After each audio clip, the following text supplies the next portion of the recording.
Page 28. Actually, there's two things here. We have a piano sonata, or a little bit of a melody from it, and we have Silent Night. As far as naming the video, I'm going to call it Silent Night, but I'm going to cover everything on this page in this video. The previous lesson on chords and stuff kind of leads into this. So if you haven't watched the previous video, you might want to watch that first. At the top of the page, they're giving you different styles or different patterns for broken chords. You see in a chord, let's go back to our C chord. There's two flavors of this, the two ways we can do it. We can play all the notes at the same time, or we can play at different times, different notes at different times. If we play all the notes at the same time, it's called a blocked chord or block chord. And if we don't, then it's called a broken chord, not because it's busted. It's because it's broken up. It's just the notes are not at the same time. And there's thousands of patterns for broken chords. It's whatever your imagination comes up with. They're showing some very common ones at the top of the page. For a 3-note chord, it comes in handy. Just play each note one at a time. You could go down, start with the bottom and then top. All kinds of patterns. And then you can also do the bottom note and then the two upwards. Another pattern. Then they show in 3/4 times. 1, 2, 3.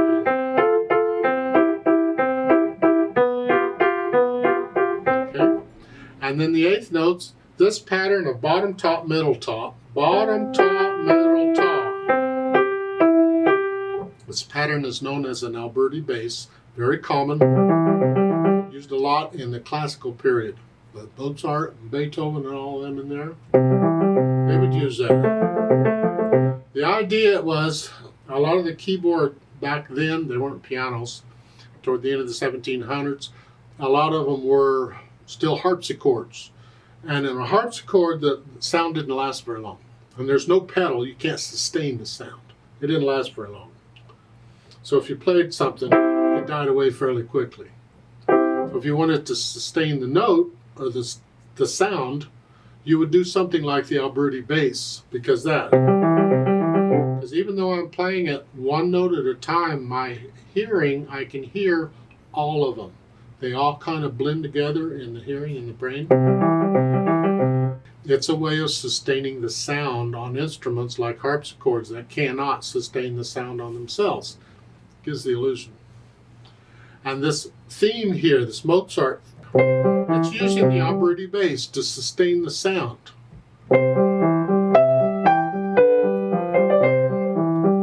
Get the idea? I'm just doing that. If you're into improvising, want to get into it, all these patterns they show are good ones to know. And there's many, many others. It's up to your imagination. Now for Silent Night, this is the kind of thing, sort of, that you would find in a fake book. A fake book, remember I said, is where they just give you the melody and the chords and you have to make up the accompaniment. You improvise. The difference between the fake book and what they've done is, in a fake book, you will pretty much always see the chord names above the staff, not below it. I don't know why they've chosen to put them below. But they want you to add the left hand. I have certain steps that I go through when I improvise. I don't improvise a lot, but I do sometimes. And the first thing I do is I need to know what the melody is. I got to play through this melody and make sure I know it comfortably. Because when I start focusing on the accompaniment stuff, I want to be able to focus on it without having to be distracted by the melody. So I got to have the melody down pretty much automatic. So here, got to have this whole melody.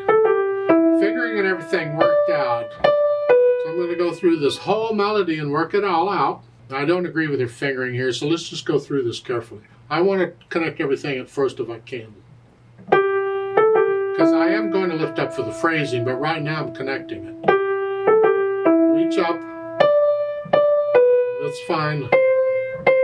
Scrunch up third finger. This is fine. You don't need the 2. You're there already. Thumb come down. The hand didn't move, just the thumb. And then third line, you're still there. And then they want third finger. Well, that's a stretch.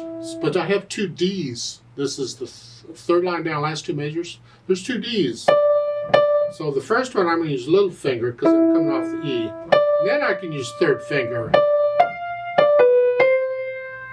And then they want fifth finger. Yuck. What is that about?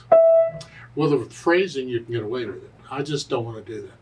So I'm going to do, for the last line, rather than 4, I'm going to scratch up, use 5. And then look at the next measure. This is the last line, the second measure, and the third measure together. Those 4 notes. We have an E, a C, a G, and an E. All 4 of those notes is a C chord, first inversion. The difference is I've reached out and played one of the notes twice. This is the fingering for them. So I'm going to use this fingering. It's like a broken chord. You'll recognize these things eventually in music. And that's, you just do that. 4.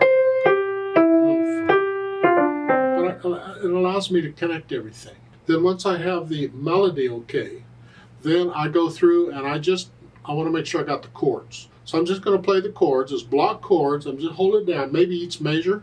Here, C chords here. I can play it anywhere, but this is fine. The G7 chord here. See, again, G7 has 4 notes. I could play these, or all of them. It's a bit heavy with all of them. Generally, start with this. And then C chord again. F chord, come up. You can do this, so you're not moving the hand around. Get the idea? So I'm going through and I'm making sure I understand what the chords are. Then once I know I can do that okay, then I start playing around with the broken chords and rhythm stuff. I don't want block chords, that's boring. Maybe quarter notes.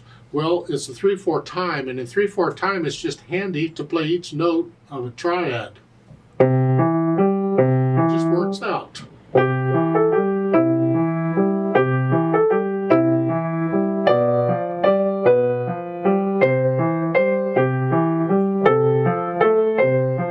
I'm just playing the 3 notes of the triad. Okay. Or if I get a little bored with that, I could do this. Chuck, chuck.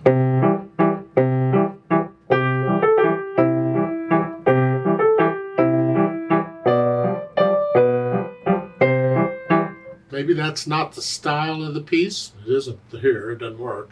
It's entirely up to you and your imagination. You just experiment with it. If you want to lift up with phrasing,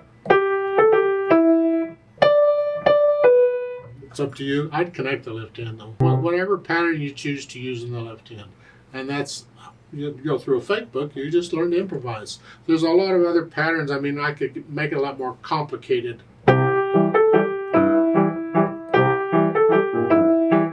Because this, well, if I take it up here, the 4 notes, I go 1, 2, 3, 1, 2, 3, that's 2 measures.